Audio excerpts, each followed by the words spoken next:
Hey guys, welcome back to another episode of the Music Den. I'm your host, Armando Venditti. Hoping you guys are having a good day. And above all else, that you're looking after yourselves and one another.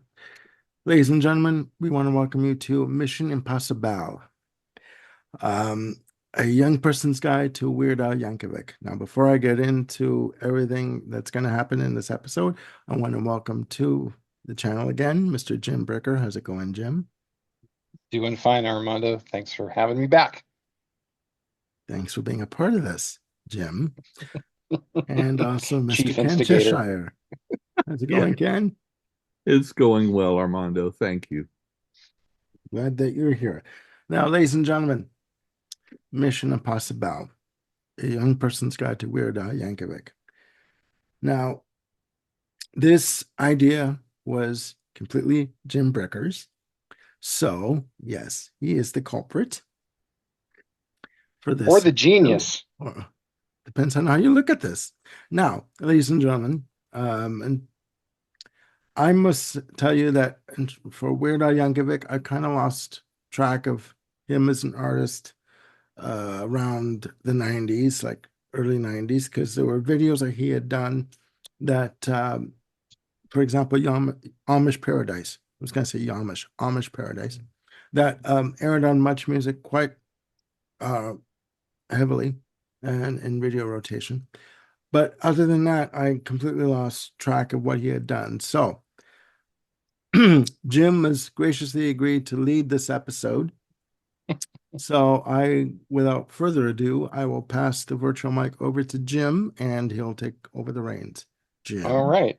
So the before just getting into a bit about Weird Al, this video was sort of inspired by a few things. One, Weird Al announced a huge tour for 2025. Um, the last few tours that he's done, he's scaled everything back, like, going down on the costumes, not really doing a lot of that, staying away from the major song parodies, and kind of like doing his own thing, highlighting his own compositions, which are fine and goofy on their own. But for this tour, he's promising the full banana. It's going to be all the costumes, all the parodies, all the things that you know and love, or don't know and are just sick and tired of. But it's going big. I mean, for folks who live in the San Francisco Bay Area, he's playing Shoreline Amphitheater, which is not a small house. I mean, it's big lawn. I mean, it's the big time in the Bay Area. Don't know how ticket sales are going, but anyway, that just gives you a scale of what he's attempting to do with this tour. So the combination of that and just sort of reflecting on how I rediscovered Weird Al through my sons. They were born in the late 90s and they were introduced to Weird Al, probably in the early 2010s through a buddy of theirs in school. And it reminded me of just how much I enjoyed, Weird Al when I first discovered him way back in the Dr. Demento era. So in the very late 70s and the very early 80s. And like a lot of people, I had just kind of written off Weird Al because it's like, oh yeah, I get the shtick. I get it. Yoda, another one rides the bus, My Bologna, you know, smells like Nirvana, those kinds of things. But as I listened to the stuff that my kids brought home, I found myself not only laughing hysterically, but just really appreciating uh, to a whole new level just the sheer detail and carefulness of craft that he applies to his parodies, not only in deep diving in the lyrics on a particularly weird subject matter, be it the CIA, the pancreas, or aluminum foil, but also just musically how he doesn't just copy and paste the style, he fully embraces it. And when you're hearing a parody of Party in the USA from Miley Cyrus, it sounds like that band. It sounds like that arrangement from a production standpoint and a performance standpoint. He is nailing it. And again, whether you're dealing with a Taylor Swift parody or a, Nelly parody, he's just all in and embracing it. So um, it's for those reasons why I wanted to kind of bring that up and say, hey, for those seasoned professionals like ourselves who may have sort of lost the plot or given up on Weird Al, here's a chance to rediscover it. None of the songs that we'll be talking about today come before 1996, and quite a few of them are from his most recent albums. So I just thought it would be a great way to sort of have people tip their toes back into the Weird Al water, if you will. Okay, fair enough. So just real quick, Weird Al is native Californian, born in 1959. Um, Sort of became infamous through his recordings on the Dr. Demento show. Um, the most famous of which, I believe, was Another One Rides the Bus, which was recorded in one of the bathrooms on the campus of Cal Poly San Luis Obispo in the beautiful California coast.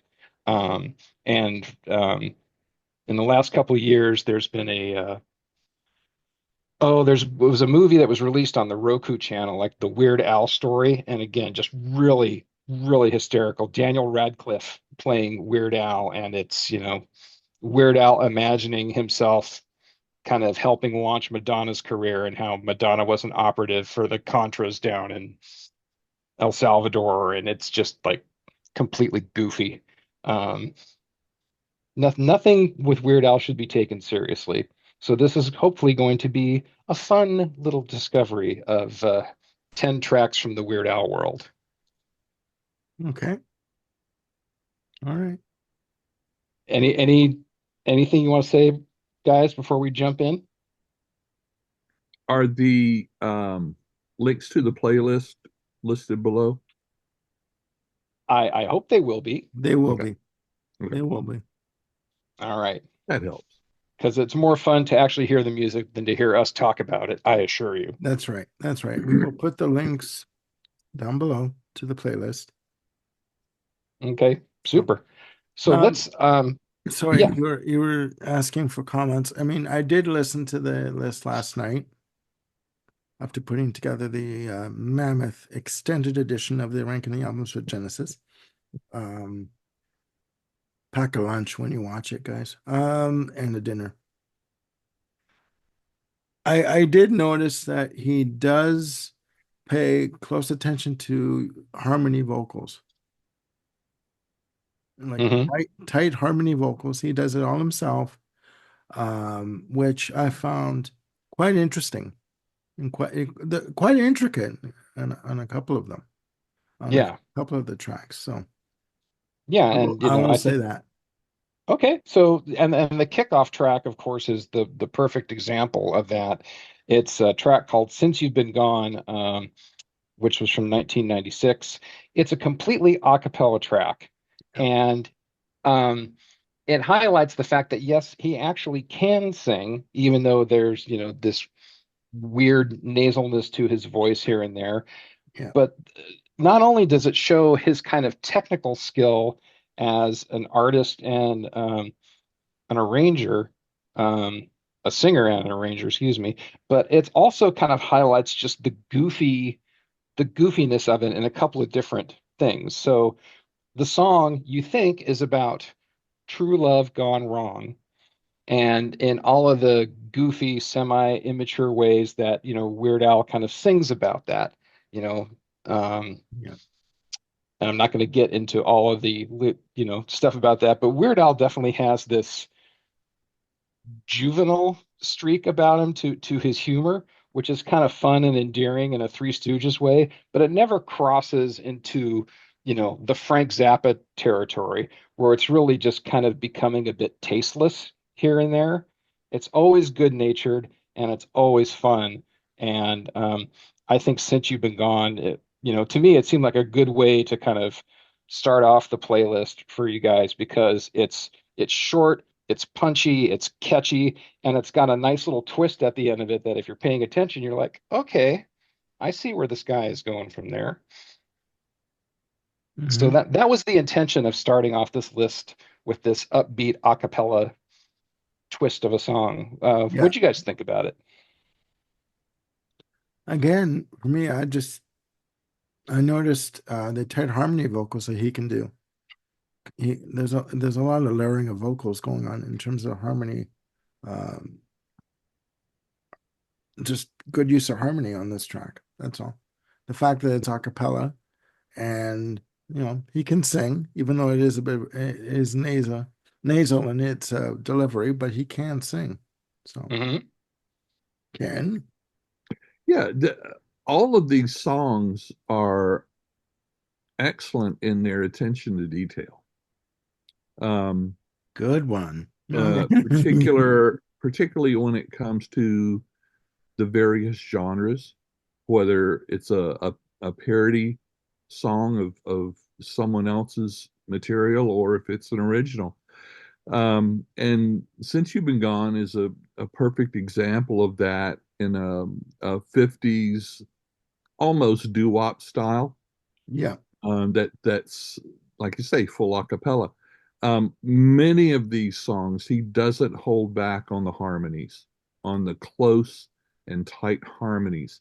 Yeah. Um, this one is very straightforward, whereas in some of the later ones that are uh, parodies of contemporary artists, um, I feel that I am hearing a bit of auto tune in there, which is in the original. So there Right. again, attention to detail as far as copying it. I like what you said about the goofy lyrics and the fact that it doesn't cross that line. This is lyrics uh, that at any given moment is what I would feel okay for kids to hear, whether they may not understand some of it because it's um, some of the references and whatnot. A lot of times only adults would get, but Hmm. then yet not being adult, quote unquote adult humor. Um, so I like that. It's contemporary, but it's old fashioned at the same time, which I really appreciate. Hmm. And I have Yeah. a few more comments as we get into the other songs, particularly. But yeah, this is a Yeah. particularly good one to start off on. Yeah. And just to add on, I mean, he started out with the parody of another one bites the dust, another one rides the bus. I can listen to since you've been gone and party at the CIA, etc. This list all the way through, rather than listening to another one rides the bus. Another one rides the bus. Sorry, I find it. I find that just that one track. It's just dumb, and I don't. I understand it's a parody of the song, but I just don't find that one song, for example, interesting to even sit and listen to even appreciate the fact that it's a parody of it. I can listen to these songs, all the way through, as opposed to a couple of bars, but another one rides the bus, and I'm like, okay, I'm done with this. Not even like, you know, I'm done. I can't. And it's not because it's a Queen parody. It's a dumb song. I just don't like it. Like Right. And I don't think Al shies away from his dumbness. mm. Obviously, well, we'll get into we'll get into and dumb in a in little bit here, but Yeah, and then I'll just say this, and then I'll let you continue. And after saying that, though, another one rides the bus did get him on the map. It was oh, a hit sure. for him, a mediocre hit, like Hmm. but it was his first hit through TK Records, by the way, if you want to know who released it. Um, a small company in Miami. But yeah, I mean, that's all I was going to say is that I can listen to these better than I could ever listen to another one rides the bus. I find it very juvenile. Sure. And I think part of that has to do with the fact that a lot of these things are they're so well produced. I mean, Ken, you were kind of talking about attention to detail, and I think that's one of the things that I like about the next song, Party in the CIA, which is a parody of the Miley Cyrus hit from like, 2010 or so. Yeah. So this is a great example to me about Al nailing the the complete zeitgeist of the song, whether it's the production, how the song is sung, the instrumentation. I mean, this, if anything else, this playlist kind of is evidence that his band is like one of the best cover bands in the world in terms of being able to ape any style Yeah. or any genre and just, make it their own. I think they do a fantastic job of that.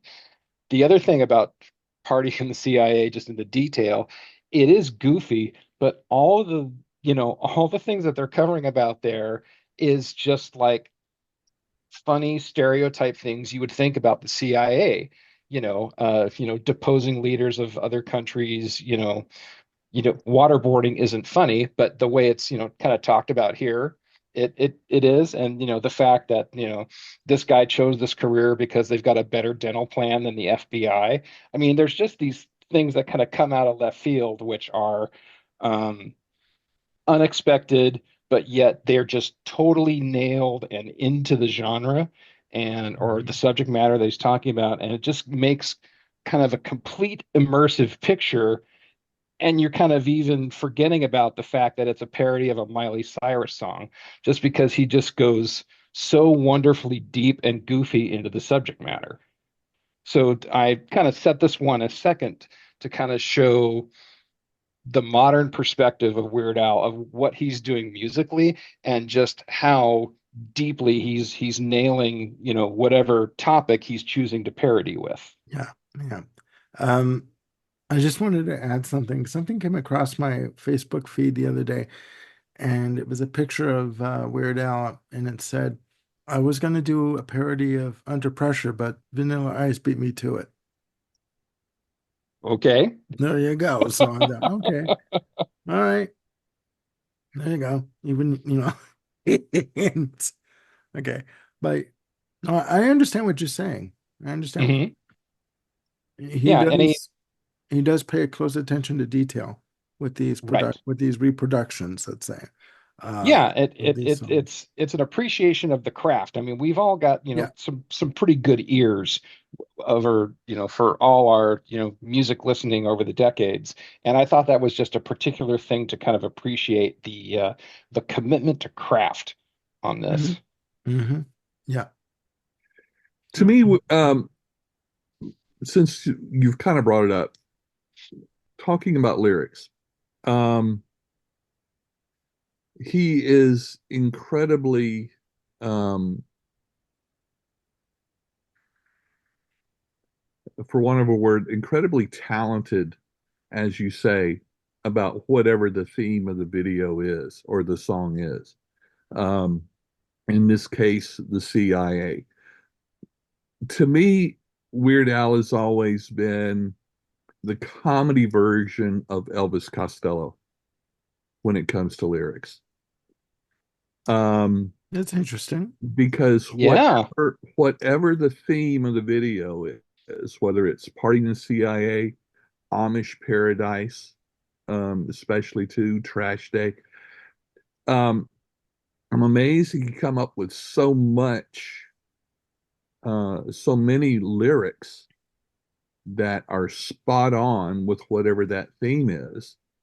Hmm. Um, Okay, I see what you're and saying. and Okay. yeah, and also at the same time, he'll throw in this a line here or there that seems to not have anything to do with it. It's like, okay, this he threw this line in because it rhymes with the previous line, but yet it's still funny because it's like, where did that come from? Left field.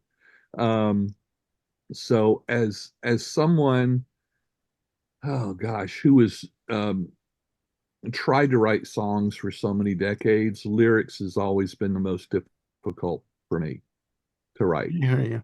I hear you. And so someone that can do it so spot on as he does, and he's been doing it for decades. I Yeah. would imagine that since he's been doing it so well for decades, it's easy for him at this point, which is good for him. That just Hmm. shows mental acuity at 65 years old. Yeah, that's my biggest takeaway from his songs, other than the quality, the production, and the mimicry of the music, is just how strong his lyrics are to the subject matter. Yeah, and in the, again, using Party in the CIA as an example, not only is he sticking strong to the subject matter, but he's nailing the cadence of the original song, Yeah, in terms of, yeah, how things are happening with the syllables and whatnot, and even yeah, thematically. I mean, the whole song starts out, I moved out to Langley recently with a plain and simple dream, want to infiltrate some third world place. And then in the background, you hear this, which is exactly what Miley Cyrus did in the Party in the USA song. So again, here's this thing about, I want to infiltrate some third world place. Yay! I mean, it Yeah, works in this yeah. goofy manner. yeah, Um, Again, it's that commitment to craft that I just endears me to Weird Al these days. yeah. I think it should also be noted too that there were artists that would not let him parody their songs. Prince was one of them. He was after Prince, he Yep, was asking Prince repeatedly to let him parody like Little Red Corvette or When Doves Cry, and Prince said no, you are yep. not allowed. That's it. Yeah, McCartney is another guy who has said no. But Weird Al would perform some of those songs live.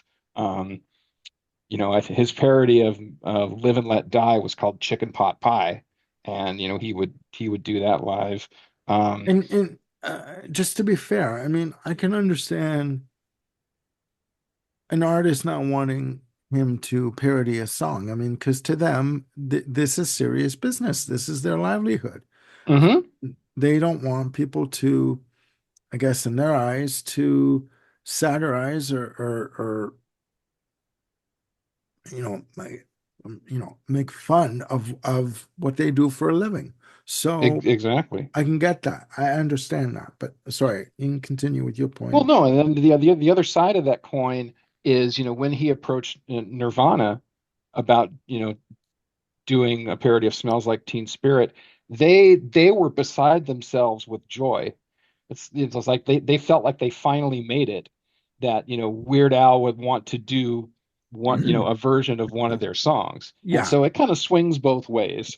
yeah, yeah, yeah. And the fans out there know the original from the parody. I mean, it's not like they're gonna mistakenly, oh, buy a Weird Al album as opposed to a Nirvana album or a, Paul McCartney album if there's a parody of Right. a Paul McCartney song. So, but I mean, like you were saying, I understand both sides of the coin on that Yeah. part. So, okay, And continue, then my so, good so sir. that kind of leads to, the next song on the list, which is called Foil, which is a parody of Lord's song Royals, from 2013. You know, like Party in the CIA, it has that same attention to detail, but now, Weird Al is even doubling down and doing the subject matter about foil in a couple of different ways. I mean, it's only a two-verse song, Yeah. but, well, a verse and a chorus, a verse and a chorus, and it begins as an ode to the, quoting liberally from the great big encyclopedia in the sky. Mhm. It begins as an ode to the uses of aluminum foil for food storage, but in the second verse, it becomes a parody of conspiracy theories, the New World Order, and the Illuminati.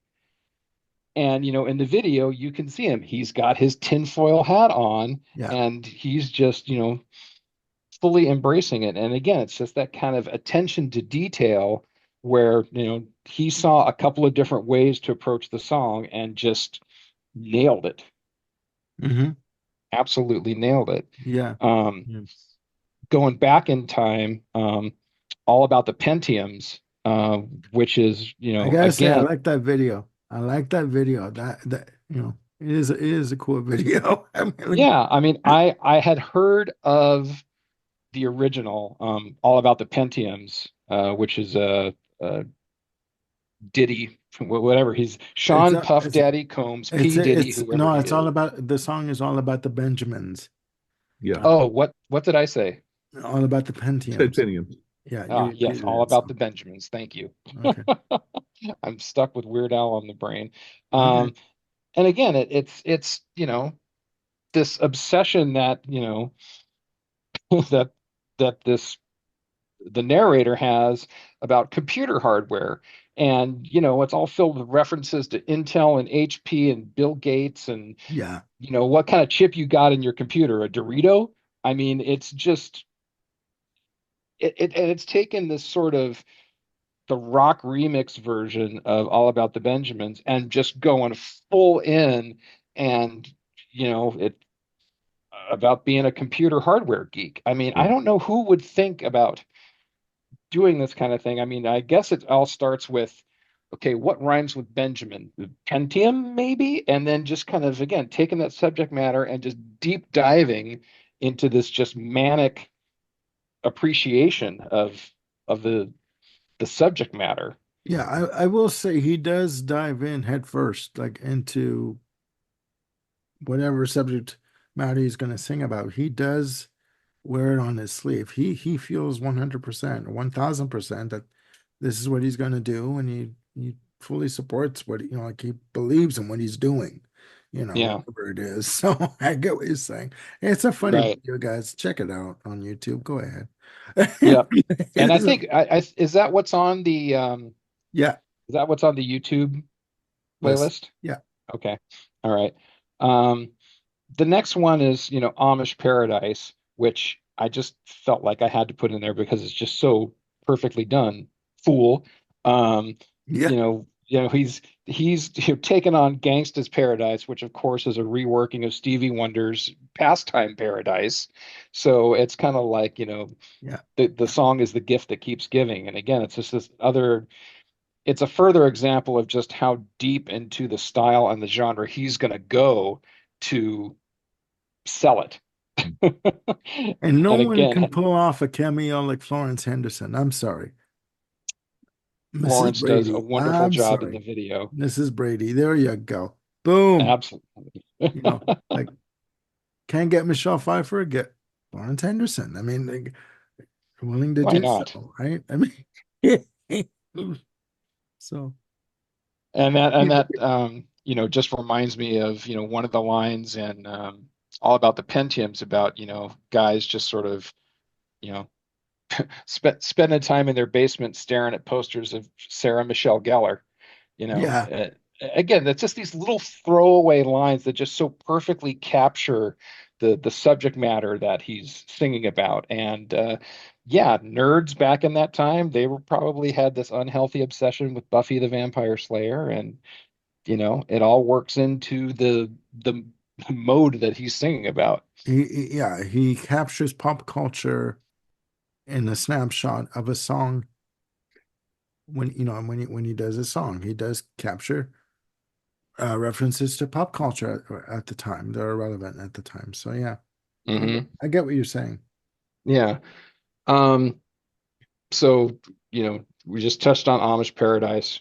Vaulting ahead to 2014, Word Crimes. Now, Word Crimes to me is just absolutely brilliant. Yeah. Of again, just kind of stylistically aping everything about Blurred Lines, which is the Robin Thicke, Pharrell Williams T.I. track, but just Okay, okay. Sorry, go ahead. no, I was just saying, and then but just taking it to this thing about you better use grammar properly. I mean, who would have put those two subject matters together? And again, he just absolutely nails it. Yeah. No, I was just gonna say, Blurred Lines is sampled from the Marvin Gaye track from '77, Got to Give It Up, parts one and two. Oh, yes. So on Tamla Records. Yeah. So there you go. Go- Any appreciation or notes related to Word Crimes, gentlemen? Another one with incredible harmonies. Yeah, Hmm. Yeah. cleverly crafted. Yeah. Yeah, this is one that probably every English teacher should hear, Yeah, or teacher in general. Yeah. absolutely. Yeah. Absolutely. And again, with the song we talked about at the top, Since You've Begun, that's Al's own composition and his arrangement, of his lyrics there to capture this a cappella style. But in, Word Crimes and like all the other songs that we've been talking about that he's parodying, he's following the harmonic template of the original song. And Yeah. so whatever harmonies were going on in that tune, again, he's aping them here and Mhm. Sure. doing it Yeah. brilliantly. Yeah. Yeah. Now, the next song to me is the gem of this collection. This is not so much a song parody as it is a style parody, and the style that Weird Al is going into is Brian Wilson from the Beach Boys, specifically the Pet Sounds and Smile era. Um, Okay. I get it. Now I so get it. and again, I want to quote from the big encyclopedia in the sky. Um, there was a reviewer who said that this song, Pancreas, is an exquisitely crafted homage to Brian Wilson, featuring the layered harmonies and fun instrumentation, toy piano, sleigh bells, ukulele, vibraphone, characteristic of the Beach Boys. The purposefully absurd lyrics prove that Wilson's classic sound would be great even if he were singing about nonsense. And that to me is just sort of the the gem about this is that it's an appreciation. His Weird Al's taking things on is not, I'm going to poke fun at it. I'm going to appreciate it. It's kind of like imitation is the sincerest form of flattery. Yeah. And for him going in and doing this incredibly deep dive on the style of Brian Wilson is sort of as much as it is a love letter to Brian Wilson's style and his appreciation of his work than it is, just putting a track on an album. It's funny because when I heard this last night when I was watching it, I kept thinking In My Room from the Beach Boys. Like Yep. for some reason, I just kept thinking of In My Room. I'm like, okay, I see where he's going with this, right? Original composition, but I understand where he's going with it. All right. Jim, So, what year was this? 2006. Ah, well, 20 years before this was another song called Pancreas that I really like, and it's by a comedian named Haywood Banks. All right. Um, it's on YouTube. I recommend it. Um, Maywood Banks. both songs are not only humorous, and I mean, you don't hear much about the pancreas these days, but textually they're very educational. If you don't know what a pancreas does, listen to the songs. It really does. Absolutely. It Okay. really does. Yeah. I mean, it reminds me of the uh what were the little Saturday morning cartoons Schoolhouse Rock, baby. at Schoolhouse Rock. I Yeah. grew up on that. Yeah. Yeah. Schoolhouse Rock. Yeah. Yeah. Yep, me too. What's a noun? Yeah. Yeah. I'm just a bill, Which See also now that would we which would also apply to word crimes too. Yeah. sure.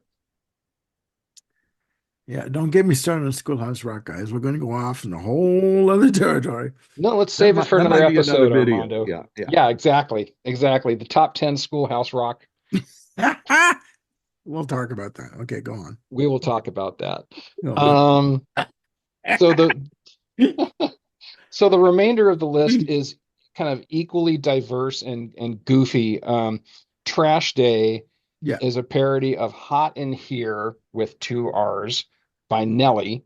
Um, I don't know if I've heard the original, but I just love what's going on with Trash Day, you I'm know. pretty sure you probably heard the original, yeah, and it covers it It's yeah, pretty much to the letter yeah. in terms of the production. Yeah, it's funny, Yeah. obviously, but yeah, it's pretty spot on. Yes, the subject matter of this is that there's, you know, someone who's just refusing to take the trash out in the kitchen, and the sniping Yeah, back and forth between the wife and the husband, let's yeah, say, yeah. and trying to keep the house clean.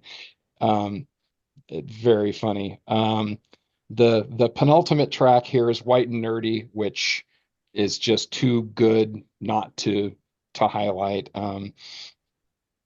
You know, it's sort of it's similar territory to All About the Pentiums and some of the, personal pokes that happen, Yeah. but it's just much more deeply satirizing of nerd culture, which I'm sure Al would raise his hand and say he's one of the nerdiest of the nerds. Yeah, yeah. And I've got to say too, if you can get Donny Osmond in your video doing what he does with the backup dancing and the whole, like the whole shtick, Hmm. to me that makes a video. It's like when I first saw him in the video, I'm like, is that years ago when I first was like, is that Donny? Oh, okay, that's Donny Osmond. So I'm like, okay, yeah, I get that. I understand it. Because Yep. And as the British say, they're taking the piss out of it. You know what I mean? You know what I mean? They're just enjoying. yeah. They know it's fun. It's not Hmm. serious, right? I Right. mean, obviously, you want to be serious in that you want to do a good reproduction of the song and carry Hmm. it off, but you're not really serious about the whole thing, right? It is what it is. It's a parody.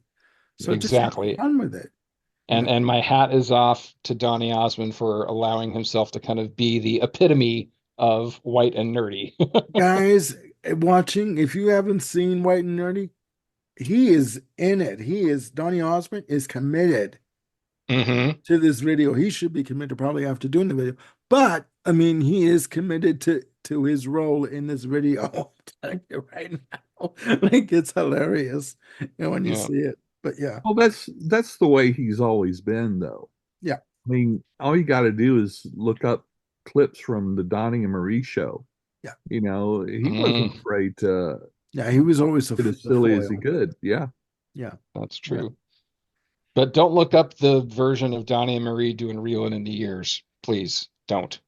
Or I you're my beg you. best friend. Ooh, you should Oh, no, no, no, give no, you no, no, Oh great no. appreciation, greater no, appreciation for the real. their version of "You're My Best Friend" from Queen got a lot of flack from Roger Taylor. He's like, watching them do "You're My Best Friend" on their morning talk show was the worst. He got so pissed off when they did that. He was so mad. But I'll bet you the check cleared. Yes. But John Deacon it did. I mean, yeah, but but he did not like that. He thought, no, no, no, no, Yeah. no. So this leads me to the last song on the list, Albuquerque, which is a genre parody, much like, Pancreas and Since You've Been Gone are. It's not about a specific song.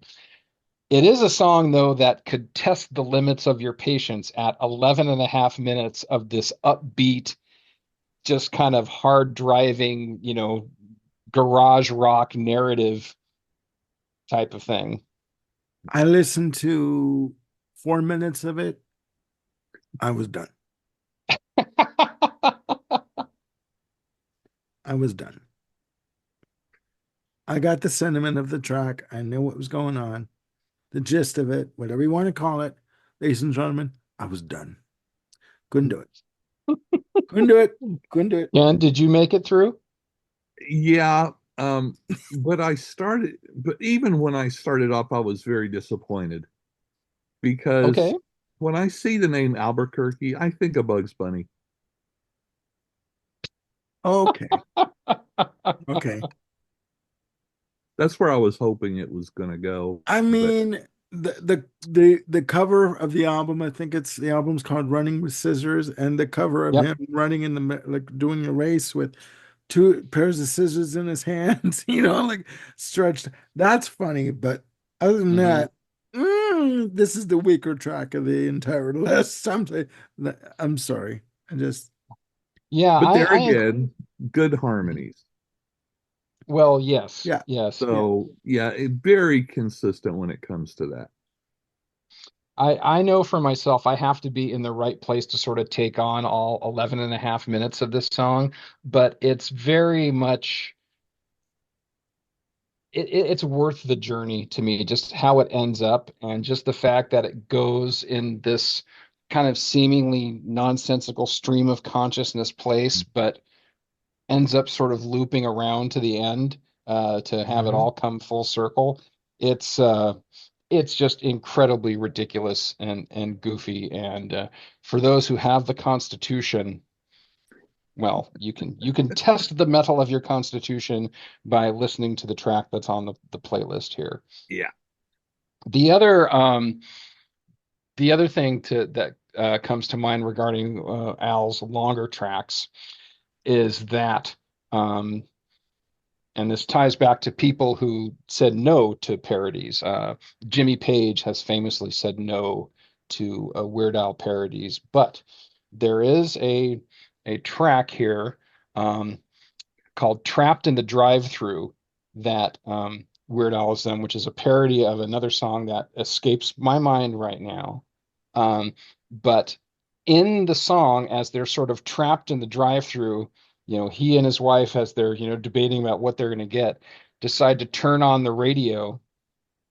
And, the tune is this, um, gosh, how to describe it? It's a English. modern R&B tune. It's got this very sparse, bass and percussive drive to the music, which kind of goes throughout the whole thing. But in the song where he and his wife, turn on the radio, all of a sudden it dumps into Black Dog. And again, his band just tears into it for about like 24 seconds. That's And probably Jimmy all they can Page do to get away with. Yeah. Well, no, and Jimmy Page was like, do it. I love it. I think that's great. So Mhm. contextually, he found a place where he can sort of, again, do an appreciation, Yeah, for someone else's I'll music. qualify that though. I'll say too that in terms of doing Zeppelin songs, Zeppelin are very picky as to who they'll let cover their songs. The one Yes. stipulation when you approach the management, to do a Zeppelin song, the one stipulation that you'll get from the three members is make it as close to the original as possible. Don't go off and do your own in reimagination of it. Do it as close to the original as you can. That's why when Dolly Parton did her cover of Stairway to Heaven, Hmm. she recorded it, she sent it off to Page and Plant, and apparently Page called her and said, if I was going to do a country version, this was going to be it. Release it. And so they have very specific criteria when you approach them about doing their songs, because to them it's their babies, right? So, Yeah, right. I get that. Uh, I get that.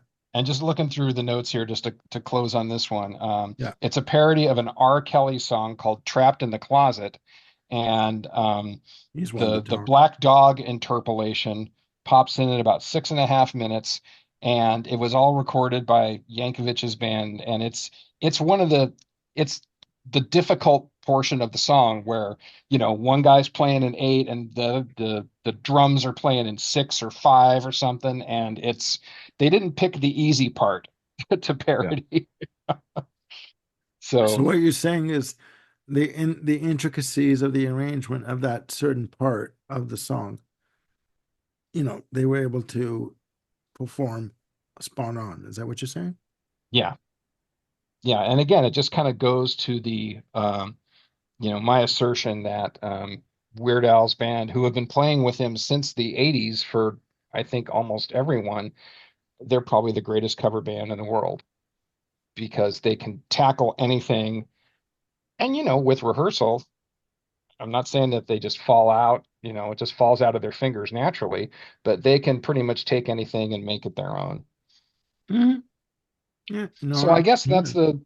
the so that's the big thing that I wanted to impart with this young person's guide to Weird Al for us old persons is just to kind of get an appreciation for the uh, depth of subject matter that he goes into here, for the absolute um, dedication to craft that he has of sort of aping the particular style that he's going for, and just to I think this is the first time I mentioned it, just to have it be okay to have a laugh at something.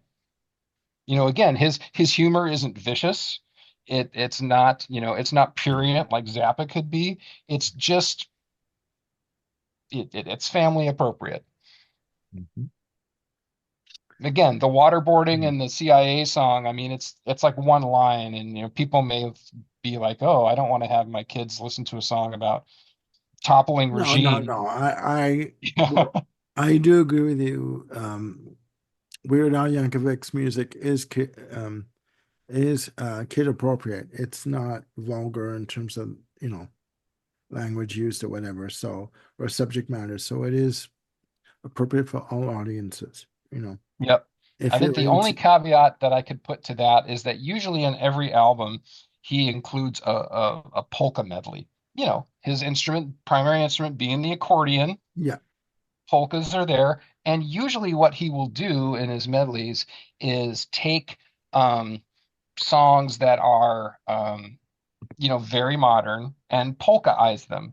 He won't change the lyrics, but he will, do it in a crazed polka style, or several different styles over the course of a song. So imagine, if you will, he has not done this as far as I know, but imagine, if you will, the song WAP with a polka accordion arrangement. And I'm sure that in singing the lyrics, Weird Al would not change the lyrics. He would just highlight the absurdity of the song, if you will, in this fun, crazed polka manner. So I don't know if he's going to do that. I don't know if he has. yeah. To my knowledge, he has not. But that's sometimes where he can go in these polka medleys. He'll drop, something in the song that modern audiences would know and appreciate. I just remembered something. He actually did a parody of a one-hit wonder called Mickey from Tony Hmm. Danza from 1981, 82, called Ricky, as in Ricky Yep, Ricardo from I Love Lucy. exactly. So look that up on YouTube. You can see the video for that. Can't believe I remember that, but yeah, it's so yeah. All right. I guess the last thing I'll mention is that Sorry. if you're tantalized, probably the best starting place would be the Essential Weird Al, which is available in either 2 disc or 3 disc versions. There was Sony in, the 2020s E- had these Essential series, and they did the Essential and then called it 3.0, and it included like a Yeah. third disc and like most of them, they only have like a third of the number of songs that you could fit onto a CD. But Yeah, and it should be noted too, when he was signed, he was signed to that one-off deal for another one, right? To Buster TK Records in the 80s. And then he was signed to Scotty Brothers Records, distributed by Sony in North America through the 80s. I'm not sure what label he's on now, but I mean, he was signed as a serious performing artist, to Yeah. release albums. So um, you can probably get his albums on YouTube. You can on, on YouTube, stream them on YouTube. So you can also get them on Amazon, um, if you want to get them. So yeah. yep, yep, absolutely. Highly recommended for a laugh. Yes. All right, ladies and gentlemen, that brings the episode of Mission Impossible, a young person's guide to Weird Al Yankovic, to a close. Um, you can check out any of these videos that we talked about these songs. I will put the playlist in the description below so you guys can check out the links. And yeah, if you just want a good time, it's just it's how can I put this? It's just having fun. It's not there's no deep rooted, psychological meaning behind any of these songs. It's just someone, as the British say, taking the piss out of a situation and having fun, right? So if you want to know more or find out more, go to the links that are going to be below and find out more about Weird Al Yankovic. Okay. So I want to thank Jim, who brought me this wonderful idea, and for Kent for joining me on this episode. And please click like and subscribe and hit the notification bell to keep yourselves on top of any new content we've got coming up. We've got more show ideas that we're working on that are going to be airing in December, just before on Christmas and beyond. So, yeah, we'll see you soon with more videos. Bye for now.